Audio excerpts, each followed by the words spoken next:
Iya sih, silakan mulai. Okay, sir.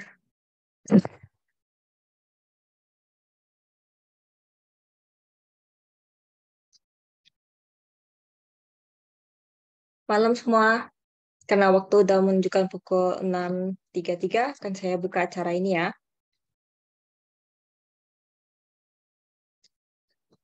Assalamualaikum warahmatullahi wabarakatuh.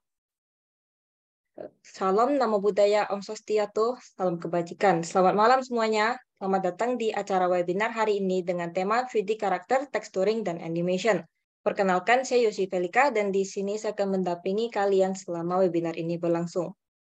Sebelum kita mulai webinar ini, dimohon perhatiannya untuk seluruh peserta agar dapat menjaga ketertiban selama berlangsungnya webinar ini. Kami mohon kepada para hadirin untuk tidak mengaktifkan mikrofon selama acara berlangsung, kecuali pada sesi tanya-jawab. Jika terdapat pertanyaan maupun pernyataan yang ingin disampaikan, teman-teman dipersilakan untuk menulis di room chat box ini. Dan diingatkan kepada seluruh peserta untuk tidak meninggalkan meeting room selama berlangsungnya webinar, dikarenakan akan dibagikan token sertifikat pada sesi akhir webinar. Baik, langsung saja kita mulai. Yang terhormat kepada Bapak Putra Sabar Hotman Sihombing, Eskom, dan Bapak Ebianti Eskom, selaku pembicara webinar pada malam hari ini. Dan yang terhormat kepada Bapak Franky selaku moderator, serta yang terhormat kepada para peserta.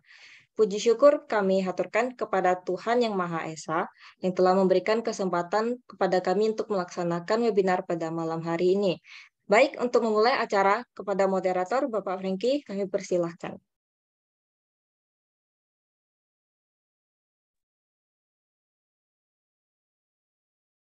Sebelum dimulai, saya akan membaca sedikit background dari pemateri kita yang pertama, yaitu Bapak Putra Sabar Formasi Eskom, dengan latar belakang pendidikan S1 di UIB tahun 2015 sampai 2019. Profesi saat ini sebagai Pattern Touch and 3D Design PT Jumli Global PT Ltd. Dan pemateri kita yang kedua yaitu adalah Bapak Ewianto Eskom, pendidikan S1 di UIB tahun 2013 sampai 2017. Working experience-nya junior 3D animator di PT Infinite Studio atau Kinma, itu dari tahun 2017 sampai 2018 itu junior 3D animator. Middle 3D animator 2018 sampai 2020. Senior 3D animator 2020 sampai saat ini. Saya akan memulai dari pemateri pertama, yaitu Bapak Putra Sabar Formasi Sihombing, Eskom. Waktu dan tempat saya persilakan kepada Bapak Putra Sabar Formasi Sihombing. Oke, baik, terima kasih Franky. Halo, selamat malam. Saya mau share screen, ini saya langsung share aja ya? Ya, silakan Pak Putra.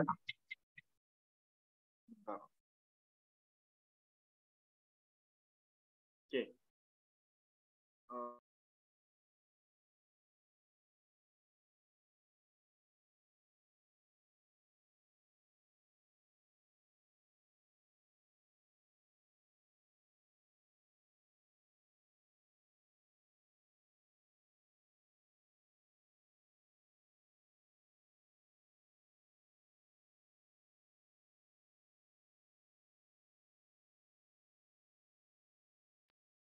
Masih mute loh. Oke, sudah kedengaran? Ya, udah masuk suaranya. Oke, baik. Baik, selamat malam semuanya. Terima kasih buat kesempatan kali ini untuk sharing, mungkin berbagi pengalaman atau berbagi ilmu. Di kesempatan kali ini saya ingin mengucapkan terima kasih kepada Sir Tony dan Prodi Sistem Informasi Universitas Internasional Batam. Dan perkenalkan, saya Putra Sabar Sihombing. Saya alumni Sistem Informasi tahun 2015, konsentrasi multimedia, dan saat ini bekerja sebagai Pattern Tech and 3D Fashion Design di PT Gimli Indonesia. Baik, langsung aja ke materi, karena materinya adalah mengenai tentang 3D dan texturing. Jadi di sini saya mau ngebahas pengalaman yang saya lakukan dan pekerjaan yang saya lakukan. Jadi buat teman-teman di sini mungkin ada minatnya nanti di 3D atau di fashion 3D, juga mungkin bisa berbagi informasi atau berbagi ilmu tentang fashion 3D ini karena semakin berkembang.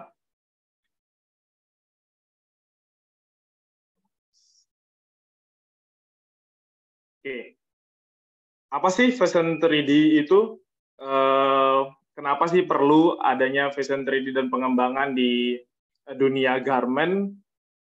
3D fashion itu dibuat atau mungkin semakin berkembang untuk saat ini karena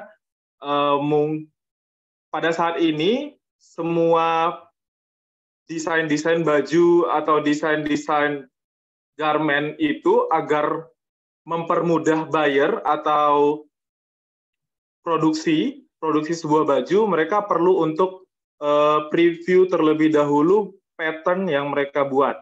Jadi kenapa 3D fashion ini penting? Karena ketika kita bikin pattern baju, kalau teman-teman di sini pernah pengalaman di konveksi atau di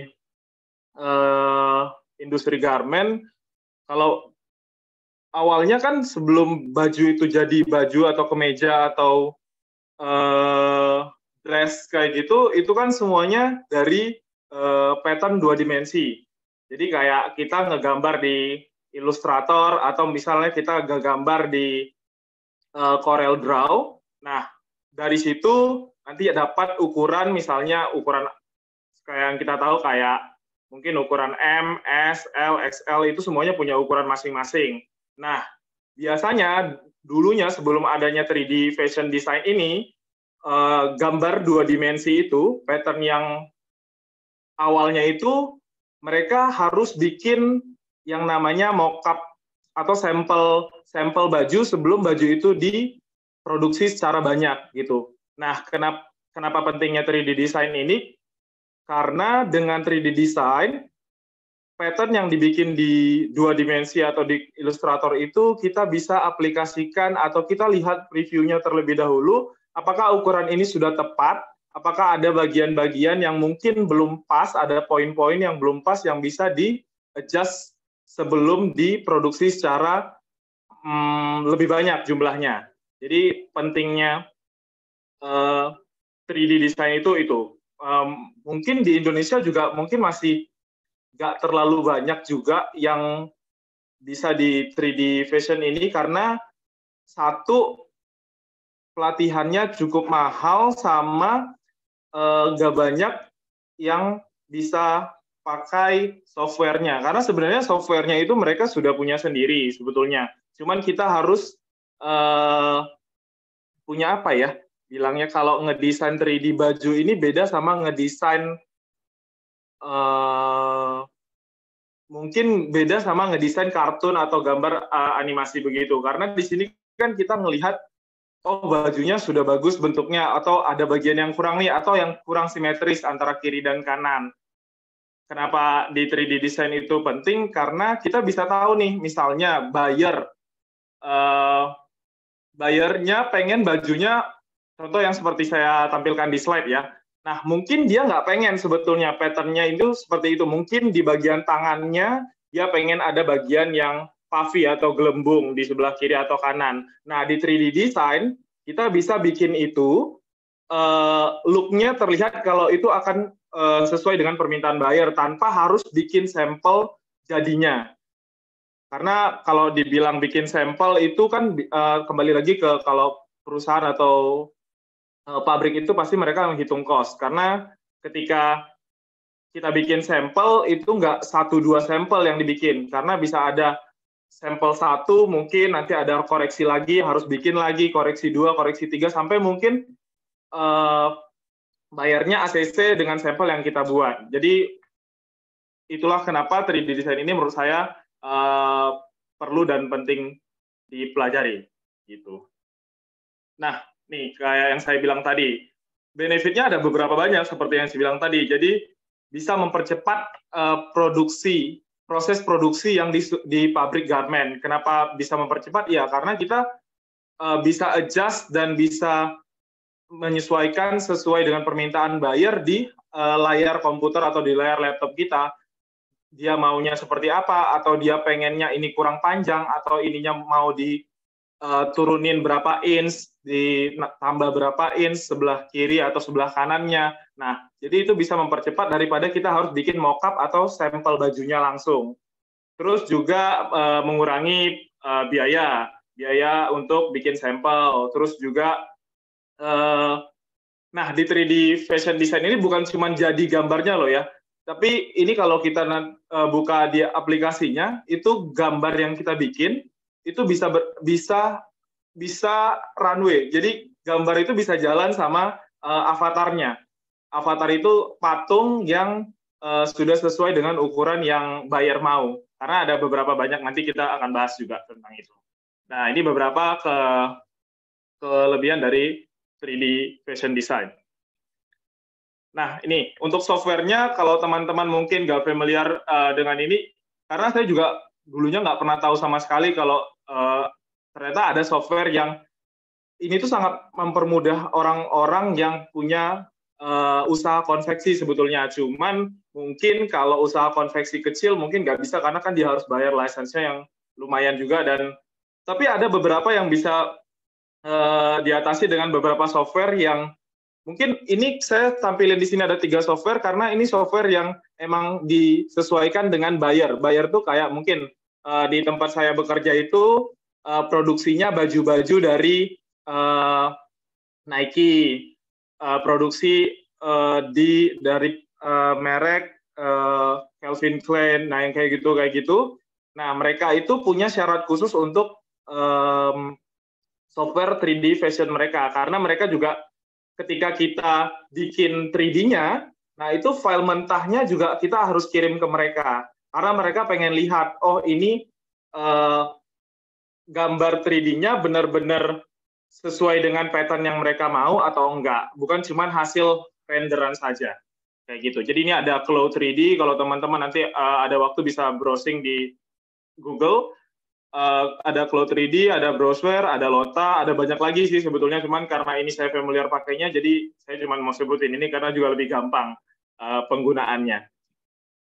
Nah, yang seperti saya bilang tadi, gimana sih cara bikin 3D desain itu sebenarnya sebelum dia jadi bentuk baju? Nah, yang pertama itu yang paling penting adalah avatar. Kenapa avatar ini penting? Karena kita kan mau bikin desain baju nih. Kita belum tahu nih, ini desainnya untuk anak-anak, untuk orang dewasa pria, untuk orang dewasa perempuan atau wanita, atau mungkin aja dia bajunya mungkin versi yang sport. Jadi avatar ini menentukan apa ya bilangnya ya, hasil akhir dari desain 3D kamu. Karena selain avatar juga ada 2 sih sebetulnya, pattern 2 dimensinya itu juga menentukan dia match nggak sama avatarnya, karena biasanya masing-masing avatar ini punya measurement berbeda-beda, sama kayak pada saat menggambar pattern 2 dimensi itu juga ada ukuran-ukuran yang sudah disesuaikan dengan avatarnya. Jadi ini ada beberapa avatar ini. Kalau di perusahaan biasanya ini bukan cuma bentuk digital, tapi avatar ini juga ada bentuk aslinya. Jadi ketika misalnya sudah approve 3D desainnya, dia kan akan dibikin juga sampelnya lagi. Tapi sampelnya mungkin nggak banyak koreksi seperti yang kalau cuman manual, kalau cuman bikin sampel terus kirim, bikin sampel cuman terus kirim. Jadi baju yang sudah kita bikin sampel nanti akan dicocokkan nih sama avatar aslinya yang benar-benar patung. Kalau teman-teman pernah ke toko baju, nah itu ada patungnya, cuman ini patungnya versinya berbeda, karena di patung-patung garment begini, itu ada ukuran. Misal ada garis-garis penanda kalau, oh misalnya tangannya itu hanya bisa sampai di mungkin 1/4 lengan, atau mungkin kalau dress dia cuma batasnya sampai mana. Nah, jadi patungnya ini juga sangat menentukan hasil akhir dari 3D yang kita mau bikin. Selanjutnya, nah ini yang kedua, harus ada 2 dimensi pattern-nya. Karena 2 dimensi pattern ini kalau nggak ada ini, kita nggak bisa tuh 3D baju 3D-nya itu nggak bisa jadi karena awal mulanya ini. Awal mula dari 3D design. Jadi di sini ada mungkin bagian depan, bagian belakang, nanti ada kantong mungkin kalau itu celana, atau di dalam bajunya mungkin ada mungkin di saku depannya ada di baju depannya ada saku di depan, atau nanti dia pakai kerah yang berdiri atau kerahnya cuma bulat atau V-neck dan lain sebagainya. Nah, ini pattern ini juga nggak sembarangan dibikin karena ini biasanya ada ukuran langsungnya dari si buyer. Misalnya Calvin Klein itu bikin baju atau bikin dress itu mereka punya standarnya masing-masing. Jadi kita tinggal mengikuti aja sebetulnya, follow rules-nya mereka dalam measurement dress atau baju. Jadi ini yang kedua. Nah, yang ketiga, nah ini tampilan dari Chloe. Jadi kalau teman-teman nanti mungkin browsing Chloe itu apa sih, terus di dalamnya. Nah, di dalam tampilan Chloe ini ada dua jendela window yang kita gunakan. Yang pertama itu ada 2 dimensi dan 3 dimensi. Nah, file yang tadi sudah kita ekspor dari Illustrator atau kita ekspor dari Corel itu nanti ada filenya baru kita convert terus masukin ke dalam Chloe-nya. Nah, di dalam Chloe nanti ada 2 dimensi. Nah, setelah di preview 2 dimensinya ini, kita boleh pilih nanti di sebelah kiri itu biasanya ada avatar. Nah, teman-teman bisa pilih sesuai dengan pattern yang teman-teman mau bikin 3D desainnya. Nah, di dalam inilah teman-teman berkreasi. Kalau bilangnya anak multimedia itu kalau pakai Photoshop, pakai Illustrator, nah disinilah teman-teman melimpahkan kreativitas dalam mendesain, dalam mungkin teman-teman akan lihat, oh kira-kira ini kurang cocok nih, oh kira-kira patternnya ada yang perlu diubah atau ada yang dikurangi. Nah, disinilah teman-teman bisa melimpahkan kreativitas dan ya apapun masukan yang mungkin teman-teman bisa sampaikan nanti kepada buyer ketika pattern ini 3D gambar 3D ini teman-teman jadikan dan di-render kayak gitu. Nah, di sini juga proses sewing. Sebenarnya kita tuh sama kayak penjahit, kalau bahasanya itu sama kayak tukang menjahit sebetulnya. Cuman kita jahitnya secara digital. Jadi kita tetap menyambungkan part-part di masing-masing baju atau dress gitu di poin-poin yang sudah disediakan. Jadi bagian-bagian ini ada pasangannya dan sudah ada ukurannya yang sama untuk disambungkan. Nah, di dalam Chloe inilah dipermudah dalam proses sewingnya. Nah, yang keempat, teman-teman setelah proses itu kan ketika mau proses render, teman-teman akan menghasilkan gambar yang mungkin bilangnya 80% sudah jadi. Cuman mungkin teman-teman di sini juga diminta untuk membayangkan ketika baju ini dibuat secara nyata atau dijahit secara nyata, look-nya akan seperti apa nih ketika dipatung. Jadi dia ketika ada dipatung dan tidak dipatung, dia bisa di-adjust di software ini, dan teman-teman bisa membayangkan sendiri, oh kira-kira kalau jaket itu topinya biasanya kalau kita pakai, itu posisinya gimana. Look-nya itu harus senyata mungkin, kayak kita lagi pakai baju atau kita lagi pakai jaketnya. Nah, di sini juga nanti teman-teman akan bisa menambahkan fabric. Nah, jadi 3D fashion design ini bukan cuma gambar 3D, tapi fabricnya harus nyata kayak bahan yang akan dibuat. Jadi nanti ada yang namanya digital fabric. Biasanya fabric itu ada yang kayak katun. Kalau teman-teman tahu bahan-bahan baju ya, ada katun, ada polyester, ada jersey di situ. Banyaklah bahan-bahan baju yang mungkin teman-teman familiar sebenarnya, karena kan kita semua pakai baju dan kadang kita juga beli baju pasti tahu dong, oh ini bahannya katun, ini bahannya apa. Nah, di 3D di software ini kita tuh tahu gitu loh detail dari bahan tersebut. Kira-kira dia bentukannya akan jadi seperti apa. Mungkin kalau bahan yang ngaret bentukannya juga akan berbeda kayak gitu.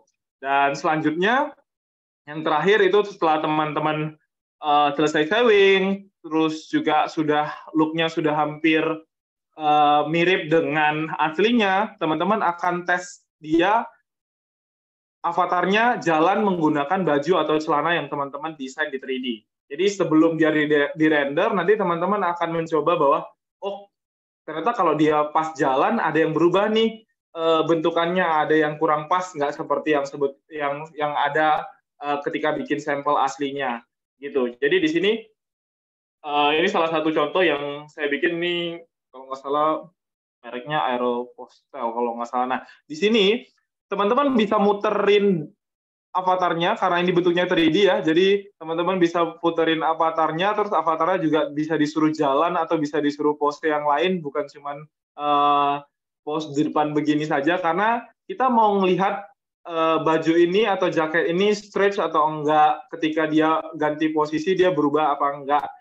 Nah setelah itu baru nanti ada proses rendering. Rendering itu nanti ada pengaturan cahaya, karena sama kayak kita ngefoto baju atau ngefoto produk, kita kan juga harus tahu, oh cahayanya dari mana, atau settingan kameranya seperti apa. Nah, di softwarenya nanti itu semua ada, jadi nanti teman-teman mungkin kalau emang tertarik bisa browsing-browsing, dan kita juga bisa, kalau emang ada yang mau ditanyakan, nanti setelah ini bisa ditanyakan.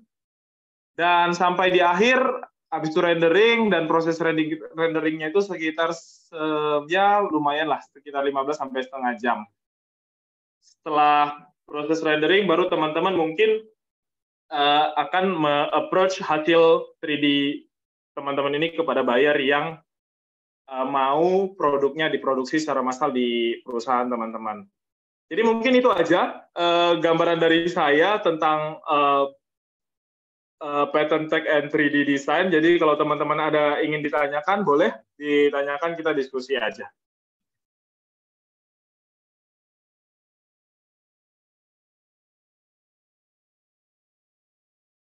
Terima kasih kepada Bapak Putra sama Sibimbing untuk sharing sessionnya tentang 3D fashion design ya. Oke. Next. Kita akan ada Q&A session ya Pak Putra untuk di akhir-akhir. Sekarang kita masuk ke sesi kedua, yaitu dari Pak Ewiandi Eskom. Silakan waktu dan tempat untuk kepada Bapak Ewiandi Eskom untuk sharing sessionnya juga.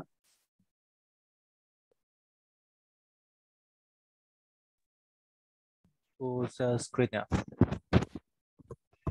Suara aku nyala sih? Ya, kedengaran. Oke, thank you moderator. Share screen.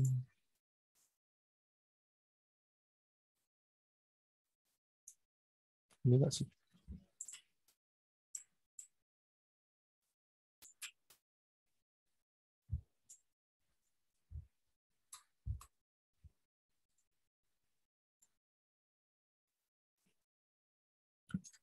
Oke, saya pertama-tama terima kasih pada Serton untuk kesempatan diberikan.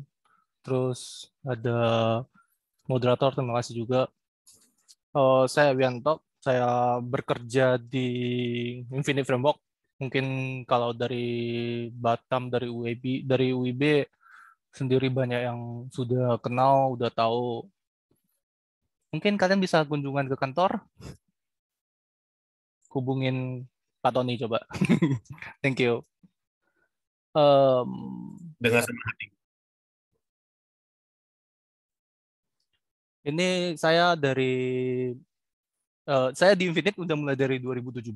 Aku udah mencoba, ada beberapa project yang aku handle. Ini beberapanya. Ini ada Oli. Oli itu projectnya MediaCorp Singapura. China Okto mungkin, aku lupa. Brexit itu mungkin teman-teman kalau yang Katolik boleh nonton, ini sebuah animasi mengajarkan cara ibadah Katolik, cara Katolik, itu keren banget. Itu web series, mungkin bisa dicek di itu banyak kok, di dynamiccatholic.com kalau nggak salah. Ini project pertama aku, Top Wing, project yang sekarang sudah season 3 atau season 4. Aku sampai season 2 dong. Habis itu kami pindah ke Manggentrang. Manggentrang sendiri, Manggentrang pernah masuk Indo via Antv, lumayan ratingnya katanya. Ini Made by Medi, sebuah project yang sangat enak dikerjain, fun. Dia juga dia tadi persis kayak apa yang dilakukan Pak Sabar. Dia project ini nggak ngajarkan cara ngedesain baju, dia ngajarin anak-anak untuk cara dengan DIY baju lah. Tapi ujung-ujung ke drop sama publisher-nya. Mungkin karena kreatif sama ini itu nggak tahu. Terus berikutnya Little While itu juga project dari Mediacorp. Karena kami sendiri juga banyak kerjasama sama Mediacorp, jadi kami sering ada beberapa project yang dari Mediacorp. Sekarang udah season 5 harusnya. Next, ada Dr. Panda, In Apps, sama The Mirage. Ini 3 project, aku handle-nya 3 project ini berapa shot dong sih. Soalnya ini gue nggak ambil namanya. After that, Barbie, The Big City and Big Dream, sama Mermaid. Mermaid sama itu udah ada di Netflix sih. Kalau mau nonton silakan.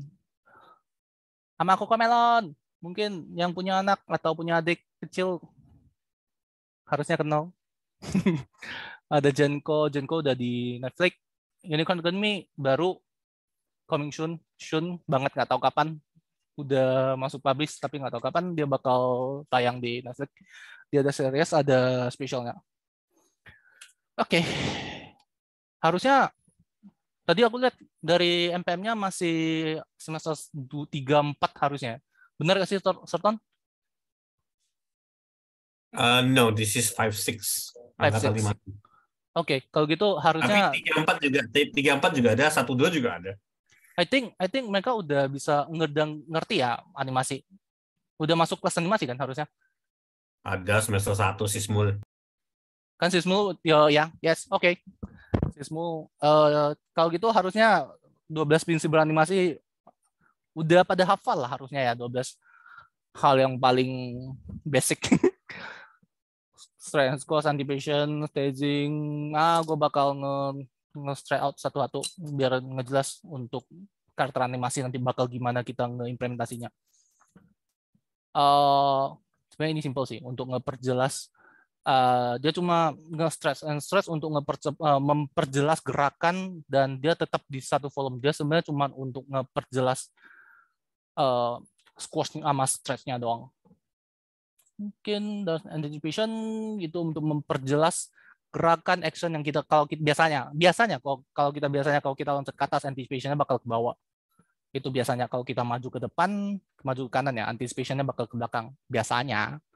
Tapi terkadang ada in case ada beberapa yang enggak seperti begitu. Staging. Staging ini bakal masuk ke sinematografi. Jadi bakal bahasnya nantinya how to kamera itu gimana diposisin lebih baik, di ada line third roll of kamera sama line-nya gimana, dan ada pointingnya gimana, penataan karakternya mesti gimana, dan ada apa sih bahasanya yang mungkin lebih mudah di-ngertiin orang, cara audiens ngelihat dari arah mana gitu. Dan ada mungkin milimeter kamera, mungkin kita mesti ngezoom gitu nanti di Maya. Kalau ada waktu mungkin kita bisa masuk Maya. Straight ahead sama post to post itu lebih ke ini dia di yang sebelah kanan yang warna merah ini dia post to post. Jadi sebenarnya kalau post to post kita dibantu oleh komputer. Biasanya kita bakal ngebuat satu pose A, pose B, pose C, pose D, pose E. Dan ada pose yang dibuat computerized, kita baru nge-break lagi. Biasanya di sini kita nambah satu lagi sih. Dan kita di sini nambah satu lagi. Jadi nambah. Jadi kita ngerjain A, B, terus baru balik ke C. C-nya di sini. Habis itu kita mau nambah yang di tengah, nambah in between. Kalau straight ahead dia lebih ke seperti kita drawing di kertas. Mungkin teman-teman adik-adik yang pandai gambar itu persis dia kayak drawing dari frame 1, frame 2, frame 3, frame 4, frame 6, frame sampai selesai. Jadi dia dari depan sampai belakang. Kalau post to post biasanya di CGI. Oke, follow through sama overlapping. Follow through overlapping dia sebenarnya untuk ngeperhalus gerakan, smooth gerakan yang ada. Jadi kalau nggak ada overlap itu terasa tuk, habis tuk, habis. Kalau ada overlap dia terasa agak smooth sedikit. Itu untuk memperdetail gerakannya doang sih biasanya. Berikutnya kita masuk ke slow in slow out. Slow in slow out kita masuk ke sebenarnya dia mirip sama timing. Nanti timing kita akan bahas di belakang. Jadi slow in slow out dia itu bahasnya masalah pergerakan. Jadi kalau kita lihat ini tanpa slow in slow out dia bakal gerak konstan dan itu agak kami sebutannya floaty. Jadi gerakannya itu lebih ke tidak ada percepatan dan tidak ada perlambatan. Menyebabkan gerakannya itu tidak real. Karena kalau kita mau nunjuk orang dari belakang kita masih ada antik gede seperti ini. Habis itu tiba-tiba gede, habis itu kena sesuatu barang itu akan dari nggak ada dorongan dan space-nya mungkin dari kecil jadi gede. Coba kita perhatiin ini. Ini digambar dengan kondisi dia linear. Dia semuanya sesuai dengan komputeris. Ini bakal jadi boring banget gerakannya. Jadi ini gerakannya yang ada in between-nya dia ada dari gerakan space kecil dan gede. Jadi gede kecil. Dan ini juga ada implementasi dua tangan, dia beda space-nya membuat dia ada tidak twinning sebutan kami. Oke, ini udah 11. Next, ini ada 6 yang tadi pertama. 6 tadi itu pertama itu basic, dan kita bakal masuk ke 6 berikutnya. 6 berikutnya itu arch. Arch itu sebenarnya lebih ke di animasi. Ada sebuah rule di mana kita selalu nge-animate itu ngusahain dia tetap infinity loop atau angka 8 yang biasanya kita pakai untuk kita coba perhatiin ini. Dia tetap infinity loop. Dia anti gerakan yang patah. Sebenarnya ada gerakan patah, cuma agak dihindari. Kita perhatiin gambar ini. Pas dia ngambil duit, dia juga perlu ada art. Jadi biasanya ngebulat sih. Kalau dia lurus dia agak boring untuk penonton kita nonton gitu. Nanti kita akan sampelnya di belakang. Aku udah siapin videonya kok. Next, secondary action. Wow, ini sesuatu yang susah. Untuk baru juga susah. Kadang juga gue malas kerjaan yang ini. Ini plan walk atau kami sebutnya vanilla walk. Dia gerakan jalan biasa tanpa ada masukan apa-apa. Ini kita masukin gerakan dia lagi main HP, head knock sambil dengar lagu. Ini dia agak nge-fun kan. After that, padahal gerakannya sama. Kita nambahin dia kepalanya agak tunduk, dia udah agak sedih. Ini secondary action dari jalan, dia bisa ngebuat sesuatu yang berbeda. Ini contohnya. Kalau kita ngebuat seseorang lagi ketik, kita pengen buat dia lagi panik contohnya kan, kita bisa nambahin ibaratnya kayak kita ngebersihin keringat. Wow, itu sesuatu yang bisa menekankan situasi gitu, sebuah situasi. Dan ini juga contohnya dia pas dia lagi mikir, tangannya ketuk. Mikir, kaki juga. Gimana nih? Ini memperjelas sebenarnya kalau tangannya nggak diketukin juga, kalau posenya bagus nggak akan merasa itu sesuatu yang nggak make sense. Tapi ditambah dengan secondary action itu bisa memperjelas gerakan dan menekan ke situasi itu lebih jelas. Dan biasa manusia itu panik atau apa bisa ada secondary action, mungkin dia garuk-garuk muka, garuk-garuk kepala pas dia mikir, itu sebenarnya secondary action semua. Next, timing. Ini timing biasa orang pas dia dipanggil kan. Hai, dia agak kecil, dia enggak, gerakannya agak biasa, enggak terlalu cepat. Ini mungkin dia diteriakin mama dia kan. Dia, oi. Dia ngelihat dengan timing ini, timingnya lebih cepat, menyebabkan dia feelingnya juga beda. Jadi di animasi mungkin dari animasi karakter atau animasi bola atau animasi pop atau apapun animasi, kita membutuhkan sebuah gerakan yang tidak konstan atau tidak dirumusin dengan AB. Kami sebutnya AB. Jadi rumusnya ibaratnya timingnya hampir sama semua. Jadi ada rumusnya, menyebabkan tidak fun atau tidak tertarik kita penontonnya. Jadi kita mesti nge-break timingnya ketika dia mungkin di emergency, dia mesti timingnya gede banget, cepat, gede. Kalau dia mungkin pas dia normally timingnya mungkin agak biasa kayak gini. Ini timing and spacing itu mirip amat, bukan mirip, itu tadi di isin nisab udah ada pembahasan yang kurang lebih. Soalnya 12 prinsip itu saling berhubungan. Exaggeration kalau di note kadang di revise kami internal kami sebutnya lebayin. Kalau kami pakai kata lebayin itu exaggeration itu gerakan yang lebay. Ibaratnya ini kan gerakannya lebay banget. Ini juga gerakan yang gede. Ini gerakan yang sengaja digede-gedein gitu loh. Karena tangannya ada tiba-tiba gede untuk memperjelas gerakan. Ini juga exaggeration dan short drawing sebenarnya untuk menghindari twinning itu pose yang kiri kanannya bisa di flip sama, itu ibaratnya like 2D. Kita mesti nge-break dia, kita mesti pakai, kami sebutannya 3D space. Jadi kita mesti usahain kita memakai 3D space untuk ngebentuk dia ini kelihatan 3D-nya, bukan 2D yang gini cuma sekedar flat. Ini ada short drawing yang satu ini kami sebutnya line of action. Jadi semua gerakan itu ada line of action-nya.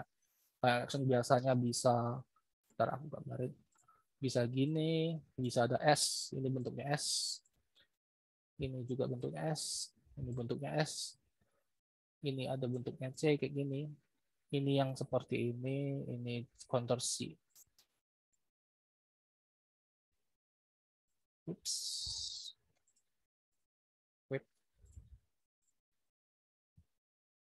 Counter C, dan yang terakhir ini basic gambar drawing plus posing.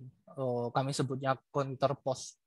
Jadi untuk ngebuat sesuatu pose, jadi cara kita berdiri, kita kadang ada balancing, kita berdiri balancing, kakinya di sini, dia COG-nya bakal, hips-nya bakal ke sini, dan chest-nya bakal nge-counter, jadi dia bakal selalu counter. Termasuk kepala. Nanti kepala belakang aku ada sampelnya. Jadi dia selalu akan ngebuka ke satu sisi. Tergantung dia ngarahnya kemana. Ini dia ngarahnya ke sini. Ini juga dia enggak, dia ngelainya ke sini jadinya. Solid drawing. Appealing sebenarnya mirip di staging sama posing. Contohnya ini nih.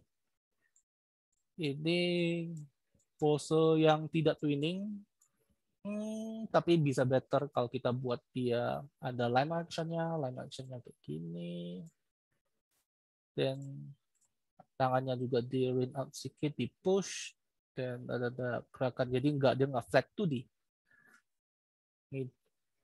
Ini battle, cuma bisa di push, tangannya mungkin bisa digedein, badannya bisa ada artworknya. Ini dia pembahasan pembentukan manusia. How to make a craft satu karakter dengan kondisi yang sesuai dengan appealing dia, yang membuat dia fun atau tertarik. Kalau kita lihat sama persis kayak awal, itu nggak ada sesuatu yang menonjol. Kita ngebuat dia segitiga ke bawah, bulat.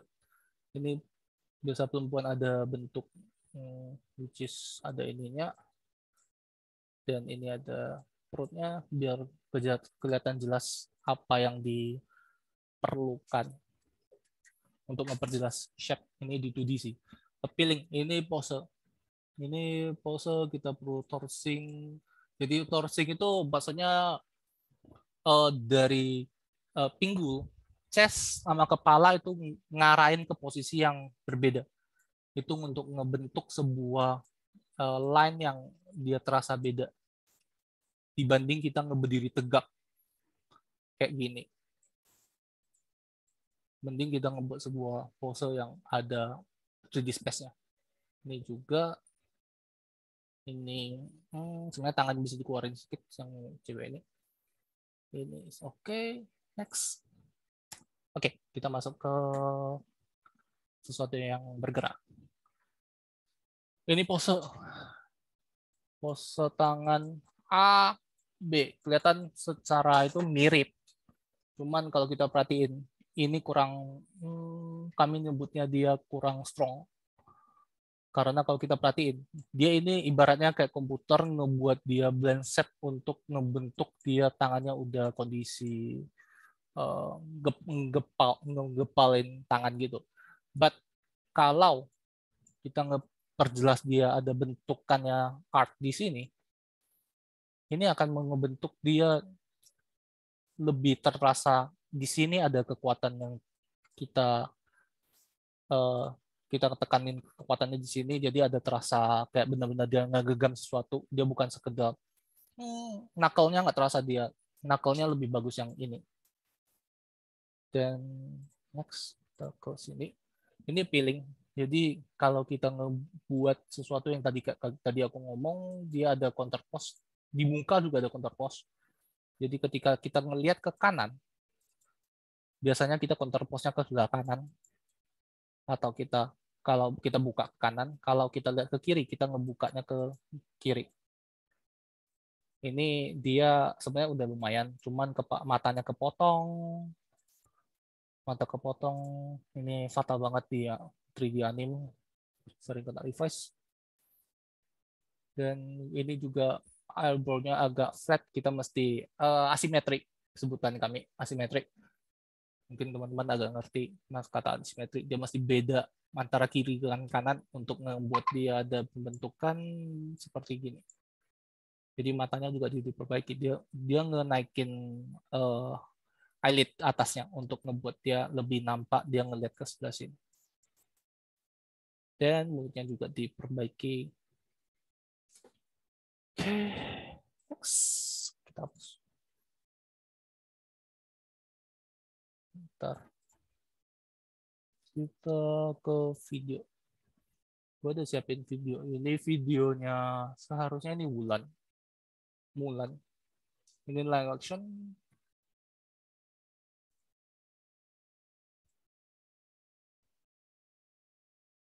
Live actionnya bersih.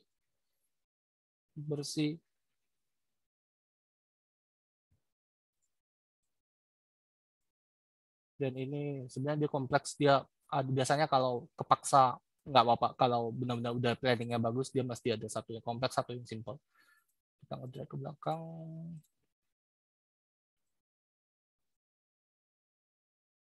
Ini balance. Jadi kalau kita perhatiin, dia selalu balance. Dia nggak boleh. Kalau kita animasi nggak sembarangan, kita ngeposein ibaratnya badannya berdiri gini, terus COG-nya di sini. Terus COG-nya di sini, COG-nya di sini. Ini kan dia masih balance. Kalau dia COG-nya di sini, tapi dia napaknya di sini, menyebabkan dia bakal jatuh ke sebelah sini.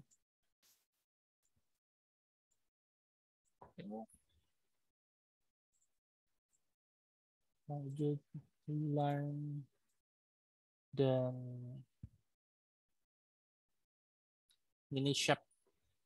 Jadi kalau diperhatiin dia ada shape yang counter pose-nya, counter pose buka. Ini bahannya lead and follow. Kalau mau video ini nanti aku share ke Pak Bayu atau Serton, nanti kita discuss lagi. Lead and follow, Shulet itu dia lebih ke strong pose. Ini pose-nya strong banget di shot ini.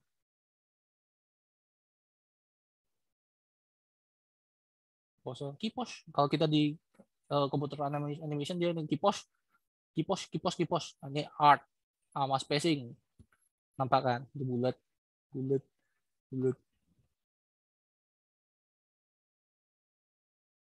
semua itu dia nggak tiba-tiba patah gerakannya, jadi masih terasa. Next video lagi. Ini video The Incredible dari Pixar. Kalau kalian senang ini, mungkin kalian bisa cari di Facebook, frame by frame animation kalau nggak salah. Nanti aku searching, kalau ada yang mau minta bahasa Tony, nanti aku kasih. Solid drawing, lead and follow, drag, ini terasa aja jatuh, boom, keras banget, punching ball.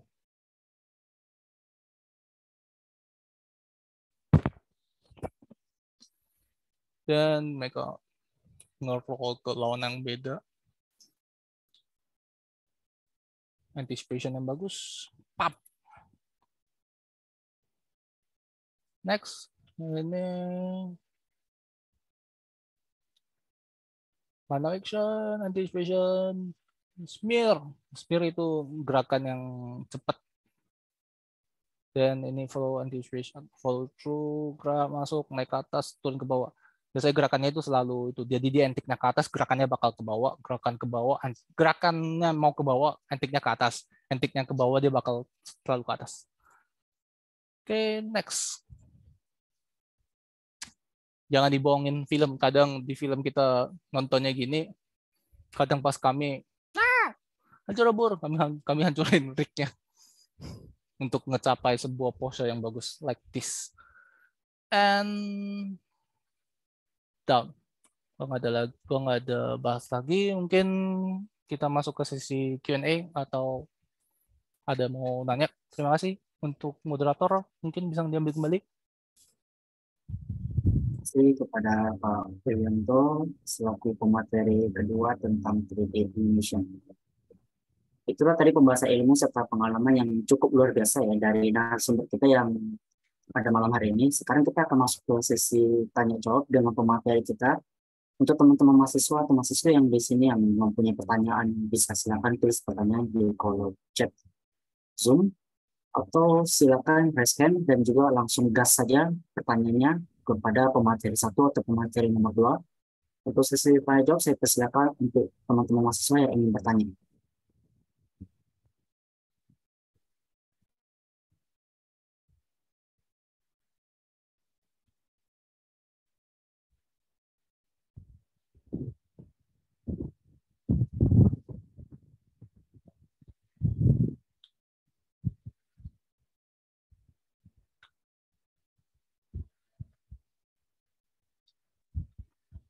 Mungkin teman-teman mahasiswa yang semester 4 menuju ke 5 bisa kalian bertanya ya kepada Bapak Irianto Eskom selaku sudah expert ya di bidangnya, atau saya katakan sebagai senior dari 3D animation.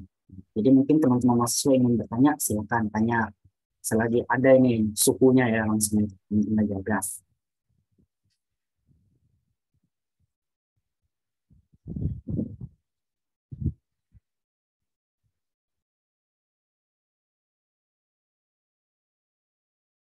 Oke, jadi mungkin teman-teman mahasiswa tidak ada yang bertanya. Jadi saya pengen coba gali ya dari Pak Irianto selaku pemateri nomor 2. Karena saya lihat tadi tentang 3D animation. Boleh coba buka lagi Pak slide-nya tadi Pak? Iya, ya. Yang bagian kalau nggak salah solid drawing. Kalau saya salah ingat itu tadi, saya itu cukup apa ya, bisa dibilang menarik ya. Mana sebentar ya.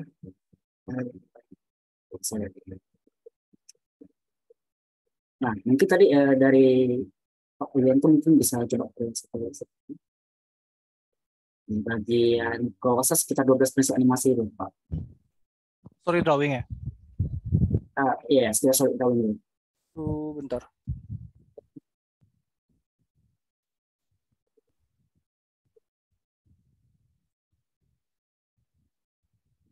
Solid drawing? Ya, saya ingin bertanya sedikit Pak. Mungkin solid drawing ini dia harus kayak apa ya, kayak contoh ada kata kepiting ini. kita harus bikin dia kayak posisinya itu memang apa ya, nggak boleh kayak ketutup gitu ya, space-nya gitu ya. Mungkin kita ada, kalau contoh kan kita ada bikin kayak siluet gitu kan. Yes. Kita mau ambil pose-nya dari belakang tuh kan, kan. Itu dari solid drawing itu memang harus ada space gitu ya, space kosong bahwa membuktikan bahwa dia si karakter kepiting ini sedang berteriak atau sedang menunjuk sesuatu gitu. Maksudnya negatif space ya? Negatif space ya, betul. Yap, negatif space ya mesti wajib. Tapi negatif space itu jangan terlalu ditekankan di bawah ketek. Alasannya kalau kita ngebuat, aku gambar sedikit ya. Drawing. Nampak sih drawingannya? Ya, nampak. Apa ya? Kalau kita ngedrawing kepala terus badan kan, kalau badannya kita ngebuat dia badannya buka, menyebabkan keteknya yang dibuka, bisa menyebabkan dia terasa dia nggak rileks. Kan kita rileks itu shoulder kita selalu down ke bawah. Anatomi manusia. Jadi shouldernya bakal down ke bawah. Jadi ini ini nggak dibuka jadinya. Kalau ininya dibuka, bakal merasa dia ke maybe feeling like dia marah. Kalau dia marah, dia itu bakal ngebuka. Jadi dia nunjukin seseorang atau tangannya mau nonjok orang, itu kan lengannya diangkat ke atas. Itu salah satu basicnya solid drawing. Meskipun aku nggak pandai drawing. Oke, cukup jelas atau perlu dijelasin lagi? Itu sudah, dari saya sudah cukup jelas ya, dari Pak. Mungkin teman-teman mahasiswa ada yang ingin bertanya, misalnya silakan tanya ya. Oh ya, kalau boleh tahu ya, Pak Yulianto ini kalau boleh tahu pernah nggak terlibat dalam proyek animasi, mungkin dari segi animation facial animation ataupun bikin kayak rambutnya gitu, pernah Pak Yulianto? Saya sendiri memang karakter animation, karakter animator. Jadi emang kerjaan berarti fokusnya cuma ke karakter gitu ya, bukan ke full stack-nya sampai apa animation-nya, facial-nya sampai rambutnya, berarti belum ada ya? Facial itu masih di kerjaan kami.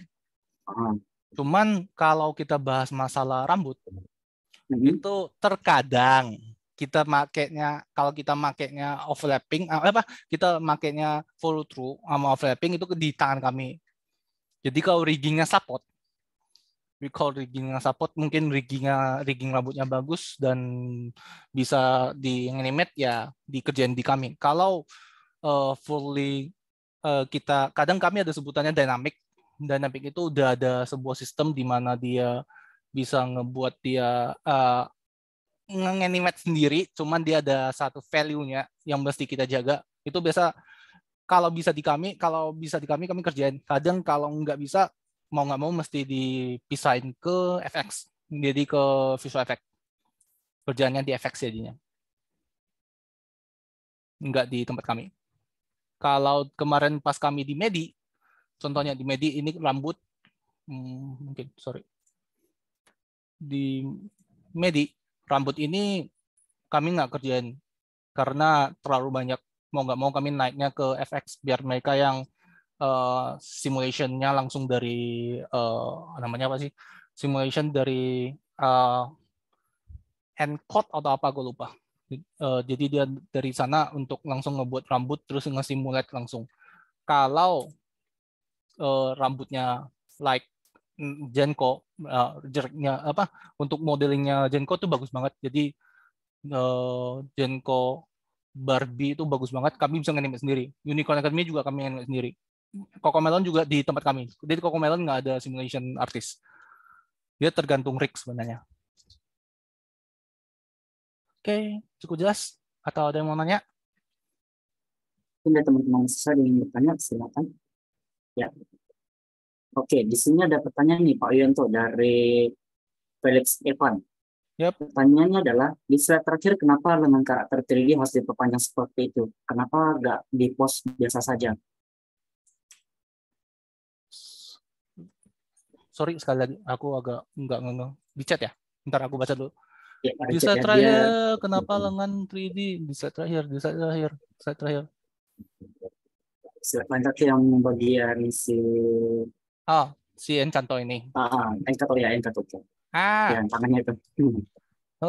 Ini sebenarnya bukan kerjaan gue. Jadi gue cuma merasa ini mungkin karena kalau kita perhatiin,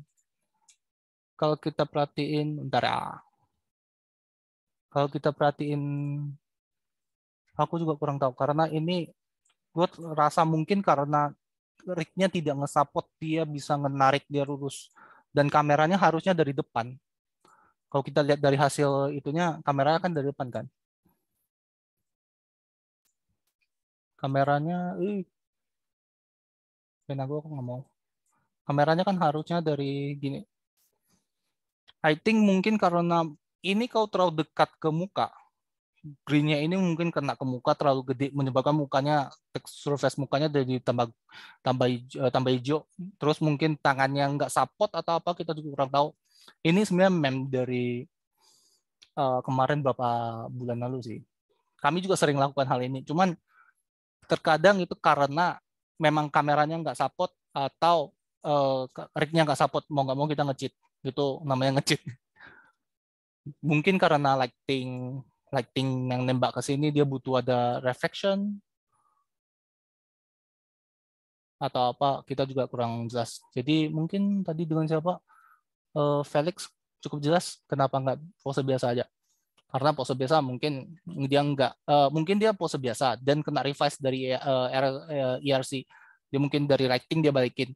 Reflectionnya terlalu dekat nih, kita mesti ngetarik mundur. Nah, kita tarik mundur, di anim kita tarik mundur, mau nggak mau, karena hasil renderannya jelek jadinya. Cukup jelas?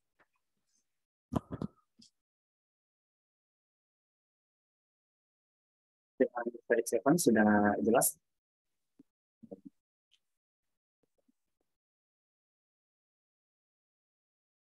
Oke, sudah jelas katanya. Oke. Oh ya, kalian tuh kalau boleh tahu ini ya, kan di 3D animation kalau nggak salah dia ada cheat-nya gitu ya, kayak FK, IK gitu, ada ya?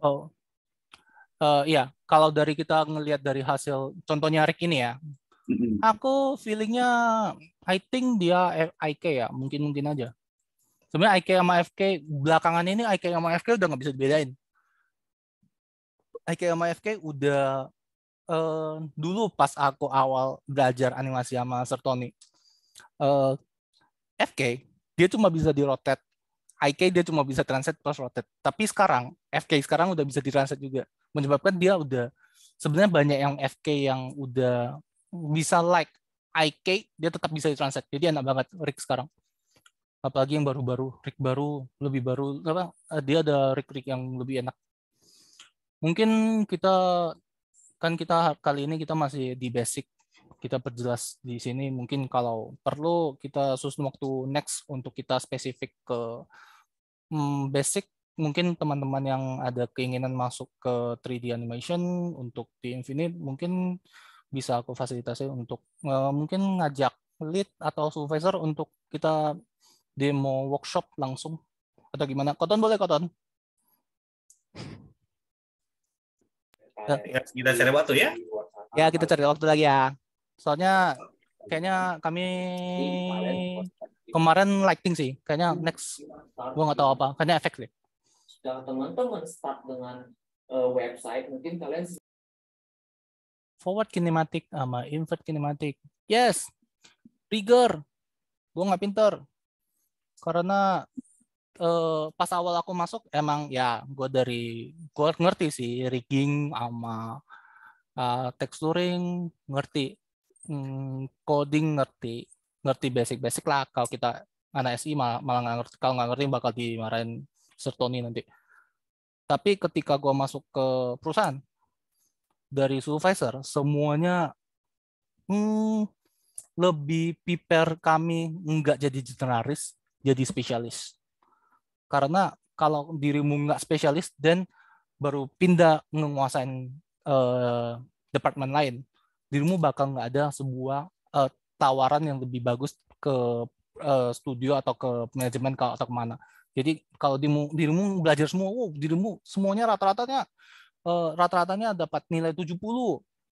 And then ada kalau dirimu nge-apply ke modeling ada yang 90, nilainya 90, dirimu jadi second option, jadi dirimu nggak masuk. Jadi itu jadi agak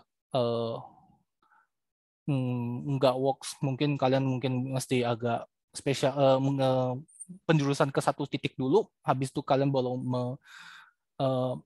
ngepencar ke yang lain-lain. Belakangan ini gue lagi coba MetaHuman di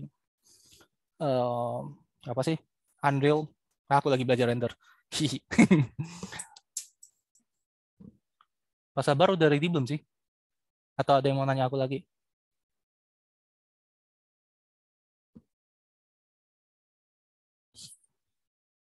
Stop. Oh, dari Pak Tony, Pak Putra Sabar itu sedang keluar karena ada meeting jam 7.30. Oke, kalau gitu ada yang mau nanya aku? Bagaimana dengan teman-teman mahasiswa, ada yang ingin bertanya lagi? Mungkin dari, ya bolehlah kita kayak tidak di topik ini ya, mungkin kita bisa kayak cari tahu tentang di Livin itu kayak gimana sih kerjanya animasi itu kayak gimana, dan mereka punya kayak bisa dibilang internal cara kerja mereka dalam proyek animasi itu ada target ya, tuh boleh teman-teman mahasiswa tanya. Target ada kuotanya per harinya. Tergantung project. Kalau projectnya lagi chaos, sehari bisa 300 frame. 300 frame kalau kita per 25, 6 detik ya. 6 detik. Kalau kita ngomong 6 detik kecil kan. But 6 detik itu full of kerjaan. Kita sambil nunggu Pak Sabar. Bentar. Jadi bentar. Ya.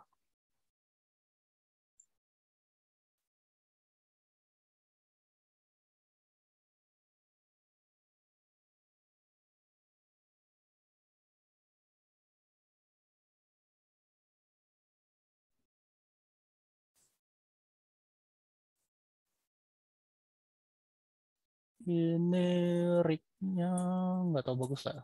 Gue nggak pernah coba. Sih, ini yang tadi yang dibahas masalah FK. Ini FK. FK sekarang udah bisa translate. Dulu cuma bisa di-rotate. Jadi kalau biasanya kita animasi, kita bakal mulai dari rig besar. Rig besar itu kami call-nya COG, atau yang COG itu singkatan Center of Gravity. Jadi kalau kita berdirinya gitu, kita bakal nge-push gini. Bentar, gue buat satu kamera baru dulu. Pak Yunto dan Pak share screen-nya Pak. Oh ya. Okay.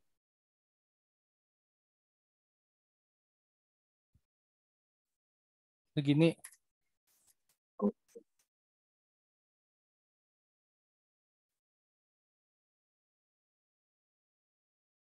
Wait, zoom gue.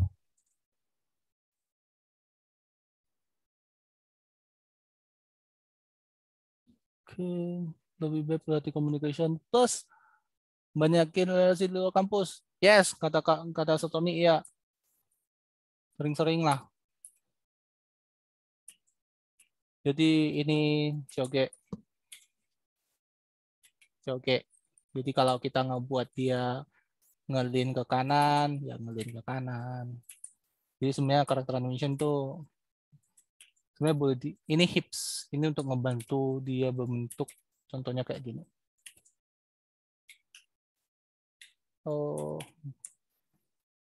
Dan kita mau bentuk dia FK handle. Itu udah jadi semua itu rig-nya.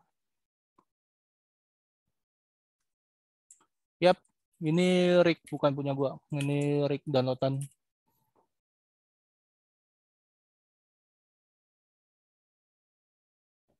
Mungkin cari referensi pattern 2D.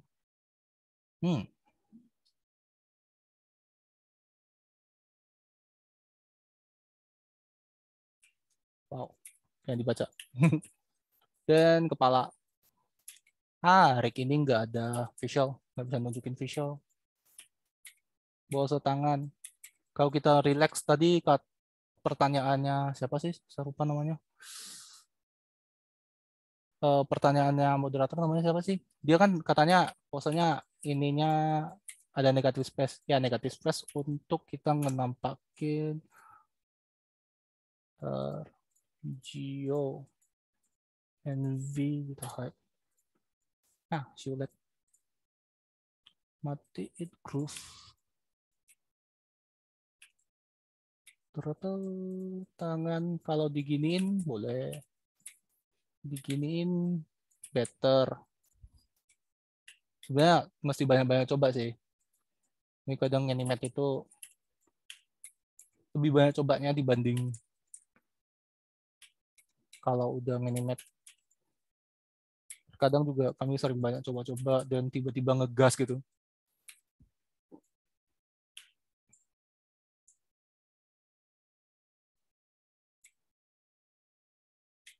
Wait, ini posenya kok cewek banget sih?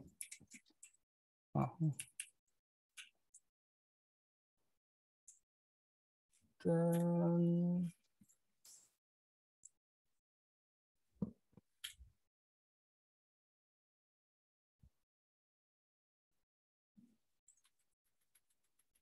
aku hilangin pistonnya dulu.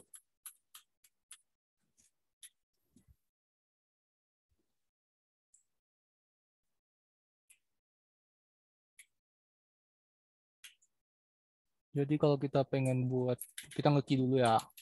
Kalau kita pengen buat dia ngeloncat, kan kita perlu buat dia ke atas. Dan kakinya karena dia high key. High key biasa dipakai untuk kami udah ada kalau nempel sesuatu ya, atau tangan itu nempel di lantai itu kami pakai high key. Karena bisa di patternin sesuka hati. Kalau ke atas harusnya mesti pakai FK, tapi which is kita agak malas, jadi kita animate apa adanya aja. Pose dulu. Tangannya masih dibuka. Kita mesti ngebuat dia pose loncat. Mesti banyak-banyak cari referensi di internet. Sekarang di otak aku pose loncat yang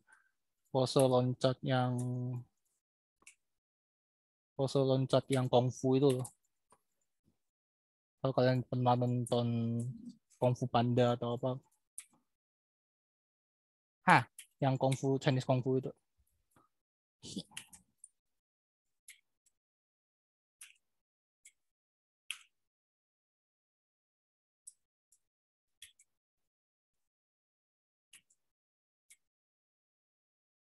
Ups, badannya terlalu tegak.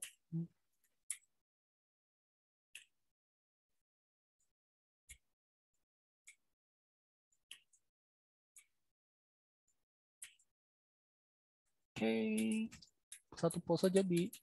Ini yang disebut computerized. Jadi tadi kok ngomongnya kalau kita pengen loncat ke atas, kita butuh anticipation ke bawah. Kita buat antisipasi ke bawah.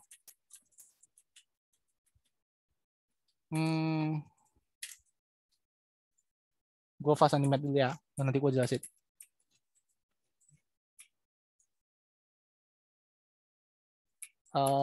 Gue butuh COG-nya ke bawah. Ininya secara kasar gitu. Tangannya boleh dibuka sedikit.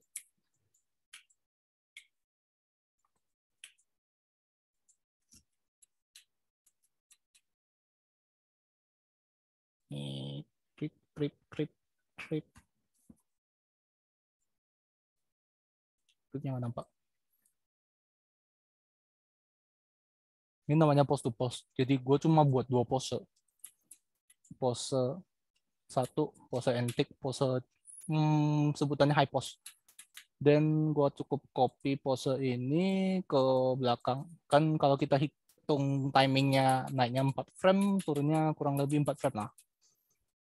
Kurang lebih kayak gitu. Paste. Dan itu enaknya 3D animation. nggak perlu ada gambar-gambar. Jadi nggak ada straight head.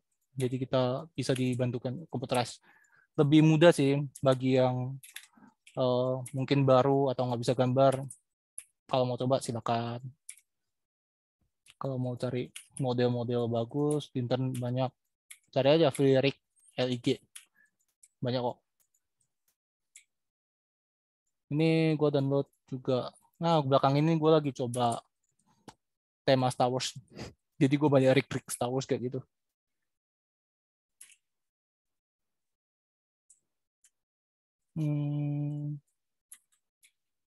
Ini udah pose. Gue butuh buat posenya.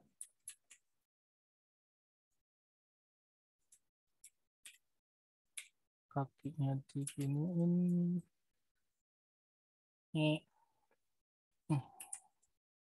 Di sini aku butuh dia kayak gini. Kalau ada pertanyaan, kalau pengen tanya, nanya ya. Lebih baik open mic karena gue nggak bisa baca komen. Dan kita COG udah kan, hips belakangannya, hips cuman cukup jelas kecantikan.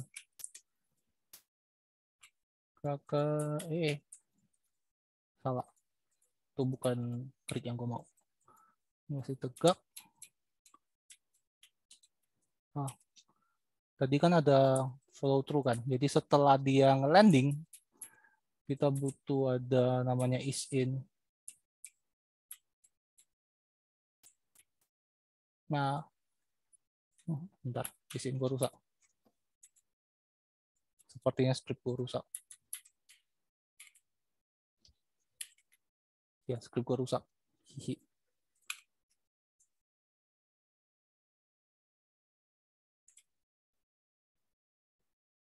Udah terasa kan? Di tempat kalian terasa patah-patah sih?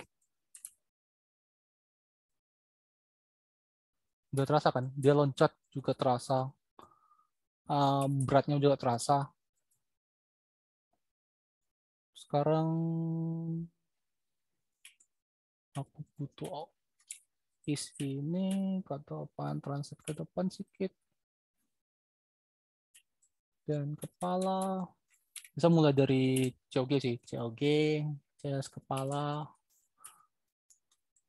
Gue lupa. Ini mesti di transit. Rotate ke atas. Ternyata rig-nya nggak sebagus yang gue bayangin.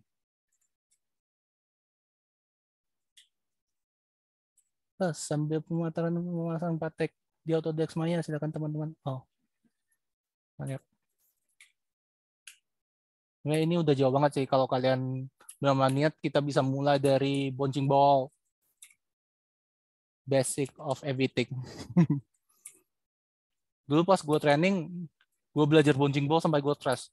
Memang kami masuk kantor, kami dimasukin ke tempat main bouncing ball. Gue otaknya gitu. Tapi ternyata bouncing ball is everything. Kalau kalian kuasain bouncing ball itu animasi minimal animasi 30%, 40% udah dikuasain itu. Habis itu gue perbaiki tangan. Pas dia turun kan harusnya dia ada tekanan udara, jadi dia mau nggak mau dia mesti ke atas.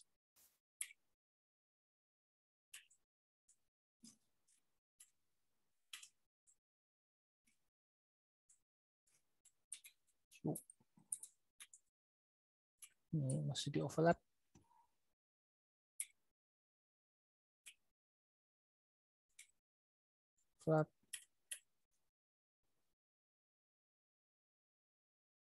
Blender, iya, cuma gue nggak pandai. Blender, gue baca. Apa? Tadi ada mahasiswa yang bertanya ya dari JT itu. Blender ya? Ini ya menggunakan software seperti Blender atau cuma Autodesk Maya gitu? Gue sendiri lebih ke Maya. Blender, gue pernah belajar. lebih ringan. Kalau pengen belajar prinsipal, Blender mungkin bagus. But kalau kalian benar-benar pengen masuk ke industri animation, saran gue minimal kalian kuasain Autodesk Maya. Karena setahu saya, Disney sama Pixar juga pakai Autodesk Maya untuk animation-nya. Kalau untuk render mungkin ada Houdini, ada ini itu. Mereka ada engine mereka sendiri, tapi engine mereka sendiri cuma berlaku untuk mungkin simulation rambut atau yang lainnya. Kalau untuk animasi, aku tahunya sih masih itu sih. Masih di habis itu kan masih di Maya. Tapi belakangan ini, ya sih, gue sendiri udah coba ke Unreal karena emang ada satu project yang dia nggak ngewajibin Unreal, cuman ketika ngemegang, ini kayak sesuatu pembelajaran baru, jadi ya kita coba aja.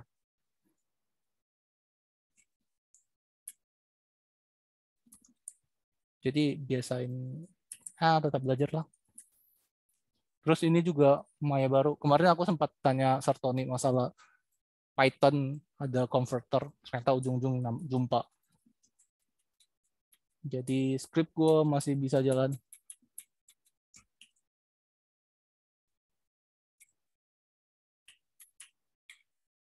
Tadi kan mesti menghindari pose-pose pose-pose twinning kan. Jadinya kita mesti ngebuat pose ini nggak boleh twinning.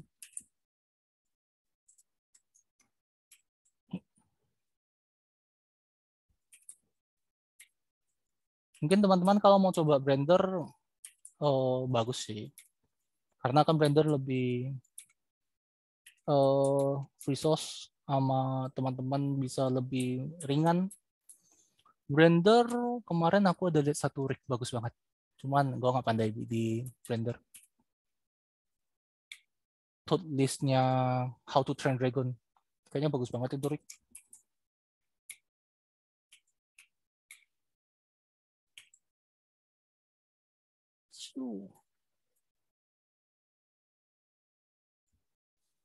Ada yang mau tanya lagi? Ini 7 berat frame, gerakan loncat, tangannya masih hancur rebul, tapi udah terasa beratnya.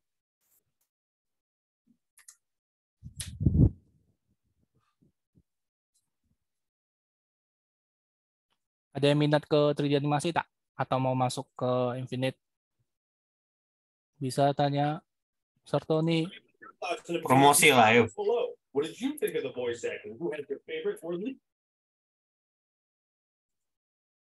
Tapi kami mah nggak ada open recruitment belakangan ini, Pak. Iya tahu, tapi promosi lah kamu. Kamu bisa bikin ini gitu. Apa?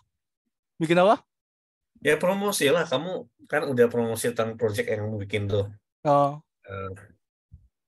Apa ya? Infinite lagi nggak ada open recruitment ya? Ada, tapi nggak ada animasi harusnya. Karena Jimmy ya? Jimmy kayaknya udah out deh. Udah out dia sibuk habis sidang dia keluar. Nggak tahu dia out angkatan yang UIB setauku sisa aku sama Willy kok nggak salah, Willianto ya. Aku lupa. Oh itu masih itu. Oke. Dia masih keluar masuk kayaknya, kemarin keluar masuk lagi. Oh gitu. Ya, dan kayaknya gue tahun terakhir. Mau pindah kemana lagi lo? Gue tetap di Batam sih, cuman ada studi lain. Oh ya udah. Studio kecil. Ada tawaran kemarin. Lumayan. Gitu. Jadi, Frankie, berani nggak kamu di kelas bikin on the spot animasi gitu? Bikin animasi. Itu namanya on the spot, langsung bikin animasi lo. Sebenarnya kalau di kantor, kami sendiri suka banget ngeliatin orang nge-animate gitu. Oh gitu. Iya, kalau di kantor kami sering banget tuh muncul di belakang senior atau lead gitu. Liatin orang animate. Dan belajar sesuatu yang baru gitu. Ada sesuatu. Tadi aku lihat aja. Oh, oke. Anda pakai FK handle-nya tuh banyak pakai multi warna supaya bisa tahu dia kanan kiri posisi itu apa. Ngerti. Yes. Biasa Ya sebenarnya biasa saya juga semua single warna ini multi warna itu malah lebih enak gitu. Jadi kita tahu muter mana itu. yes. Cuman untuk ngepose lebih enak cuma 1 assist. Oh gitu, masa? Ya. Ya, untuk ngepose karena Ya kalau pose kan dia bisa cuma satu stack depan doang tuh. Kalau ini kan sudah animasi kan udah sampai semua join ya, dia. ya. Jadi dia masuknya udah ya sebenarnya yang penting resortnya itu bagus, apapun cara itu nggak diharamin kok. Ya sulis. Tuh. Sebenarnya Silakan. cara aku juga agak enggak seperti cara orang lain internet. Gue punya which is kami core-nya kan ada Twin Machine. Twin Machine itu sebenarnya rata-rata dipakai artis sih. Cuman Twin Machine gue udah gue scripting sesuka hati gue. Jadi udah. Tuh guys, kalau Anda mau jadi 3D animator, Anda tidak boleh apa alergi dengan scripting. Tapi banyak nggak bisa scripting juga bisa kok. Ya bisa, tapi ya twinningnya pakai bawaan mereka, bawaan ini Maya berarti. Enggak, ini bukan bawaan Maya, ini bawaan script plugin. Oh sih, ya maksudnya plugin. Oh, itu maksudnya plugin ya? Ya, free download kok. Oke. Silakan yang dari kafe mau berupaya jadi animator, saya akan berjuang. Haha. Oke, saya balikin ke moderator. Oh ya, di sini dari Pak Irian tuh kalau boleh tahu nih ya, selama animasi ini. Soalnya saya kan pernah magang ya di Invent juga pas masih SMK. Saya kayak Pak Irian tuh bilang lah, dulu saya masih ingat yang ngajar saya itu Pak Bintang Senja. Dia bagian visual effect, 3D lighting, composition. CGI Supervisor. Yep. Nah itu. Bos aku itu. Lalu, keras ya. Jadi saya sempat juga ada ya, pernah kayak ini dikasih sedikit tips preview ghost gitu ya, ghost apa namanya, ghost twinning atau apa saya lupa. Ghost twinning. Gunanya untuk apa? Dia kayak bisa lihat kita punya pose-pose yang seperti mungkin gerakan. Itu namanya ghosting, seingat gua. Ya, ghosting. Di Maya ada. Di Maya ada ghosting. Benar gak sih? Ini loh. Jadi dia ada ghosting, nge-track gerak pose. Cuman aku sendiri, gue jujur ya, gue orang yang gak suka pakai ghosting. Gue lebih suka pakai, nanti gua ghost dulu. Gue lebih suka pakai motion trail. Tapi motion trail berat banget. Jadi dia bisa nge-track.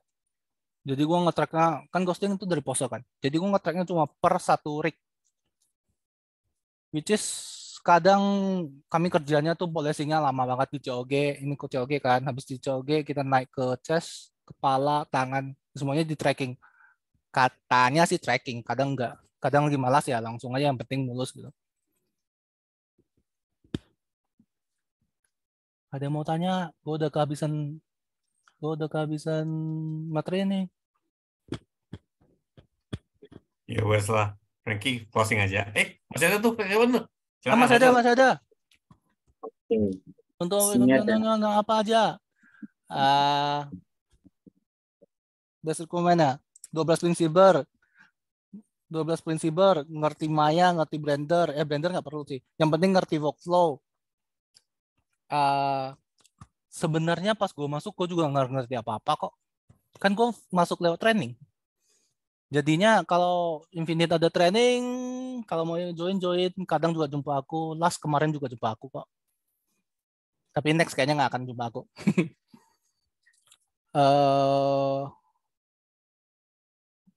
12 prinsipal penting. Ngerti Maya lumayan penting. Banyak nonton training kayak bouncing ball, pendulum. Karena jujur, kan di training kan cuma dibutuhkan, kami cuma pakai sebulan. Jadi sebenarnya patokan kami itu bouncing ball kalian bisa, pendulum kalian bisa, ball with tail kalian bisa, komunikasi kalian bagus, masuk pasti. Karena kalau kami nge-recruit seseorang dari yang rekrut seseorang baru, kami nggak akan bisa nge-request kalian ngerti banyak tentang animasi ya. Karena ya which is kalian apply-nya kan junior, bukan senior atau lead gitu loh. Lead kan ya mungkin kita butuh job desk yang beda. Mungkin di junior ya cuma selesai kuota, kerjain, dikasih tahu jangan jangan terlalu banyak bermasalah. Nanti ujung-ujungnya lead sama supervisor ada bahasan, nah senior juga ada bahasan, ujung-ujung kalian kena teguran. Biasanya kalau di Infinite kami sistemnya babysitting per satu orang sih, kalau manusianya cukup ya. Jadi satu junior dibawa satu senior atau satu lead atau satu middle, kalau middle-nya cukup bagus. Kalau nggak cukup orang mungkin dibawa satu lead bawa 2 anak gitu. Jadi yang penting kalian berani apply atau kalian coba apply kalau ada junior recruitment kan dia fresh graduate. Yang penting ikut ngetes. Tesnya bola, terus ada 3 tiang suruh kalian loncat sana loncat sini. Terus ada tes karakter. Kalau nggak salah Mr. Button, gue nggak tahu dia buat apa sih. Jujur gue nggak pernah ngikut tes. Dari dulu sampai sekarang gue nggak pernah ikut tes. Karena kan selalu kan kalau udah kita kerja lama kan, itu dulu kata paman aku, kalau kalian udah sampai umur mulai dewasa, kalian udah nggak perlu cari kerja karena yang kerja yang akan cari kalian. Kalau kalian udah punya kualitas kerja. Jadi selama ini semua kerjaan tuh, kami ada kerjaan nih, kami ada slot, mau apply tak gitu loh. Jadi kita apply. Jadi sebenarnya kuncinya adalah kredit di bidang kalian dan kalian punya kapasitas yang gede gitu. Felix kayaknya lumayan fun. Kontak aku kalau mau expert. Gue nggak buka les santai, jadi gue nggak buka. Kalau gue free dong, gue. Hai.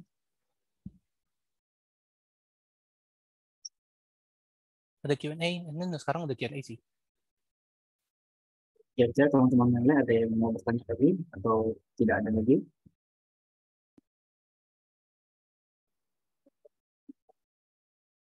Oke, saya rasa sudah cukup ya sesi Q&A ini. Jadi saya akan langsung saja ke sesi yang paling terakhir, yaitu saya akan tutup ya. Jadi sebelum saya mengucapkan terima kasih untuk pembahasan topik materi yang sudah disampaikan kepada kita semua pada malam hari ini. Semoga materi yang sudah disampaikan oleh para narasumber pertama dan juga narasumber kedua pada malam hari ini bisa bermanfaat untuk teman-teman mahasiswa-mahasiswa semuanya. Jadi di sini berdasarkan pemaparan materi dari Bapak Putra Finasi Hombing, Iskom, dan juga Bapak Irianto Eskom, tadi maka bisa saya simpulkan pertama itu profesi 3D fashion design itu sangat menarik dari segi prospek karirnya dan juga potensialnya yang bisa saya katakan cukup besar ya, karena untuk dari proses awal sketsa, shading, testing, rendering itu saya lihat itu cukup menarik proses kerjanya itu. Dan yang kedua, itu berbagai spesial animasi ini cukup penting dalam dunia animasi, baik dalam 2D maupun juga 3D. Dengan diterapkan 12 spesial animasi ini, animasi yang dihasilkan oleh animator itu bisa lebih menarik untuk audiens nonton animasi yang telah dihasilkan dari studio tersebut. Jadi sebenarnya sudah tidak terasa ya, kita sudah menuju di penghujung acara webinar malam hari ini. Jadi saya ingin kembalikan ke MC untuk menutup acara pada malam hari ini. Waktu dan tempat saya persilakan kembali kepada Yoshi untuk tutup.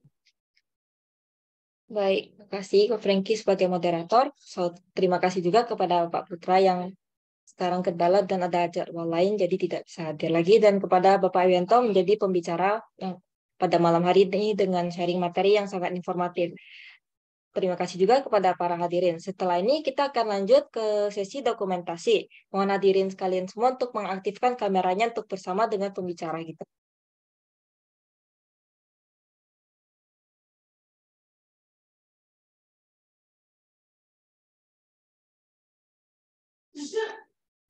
Diberi Ditungguin 10 detik ya untuk teman-teman mengaktifkan kameranya.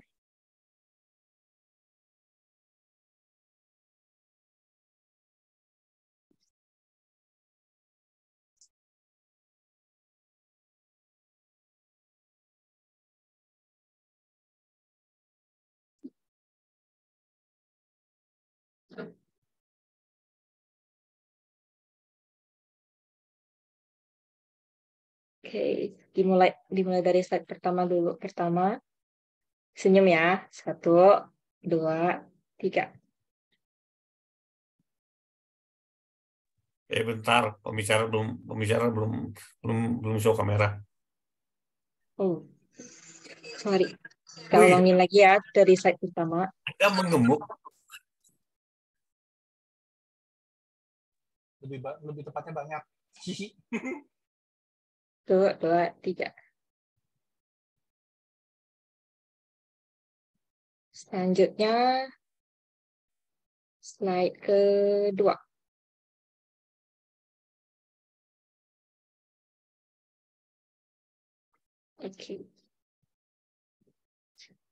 Oke, sudah.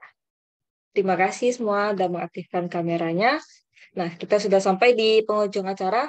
Kepada para peserta sekalian, jangan lupa untuk mengisi token. Akan saya kirimkan. Token sudah saya kirimkan di room chat ini. Jangan lupa diisi karena akan segera ditutup. Terima kasih kepada Bapak Ewianto sekali lagi. Dan apabila Pak Wianto ingin meninggalkan Zoom meeting, dipersilakan ya Pak. Terima kasih. Demikian acara webinar 3D Character Texturing dan Animation pada malam ini. Saya mohon maaf apabila terdapat perkataan yang kurang berkenan selama pembawaan. Saya Yosi Felika, izin undur diri. Terima kasih semua. Selamat malam.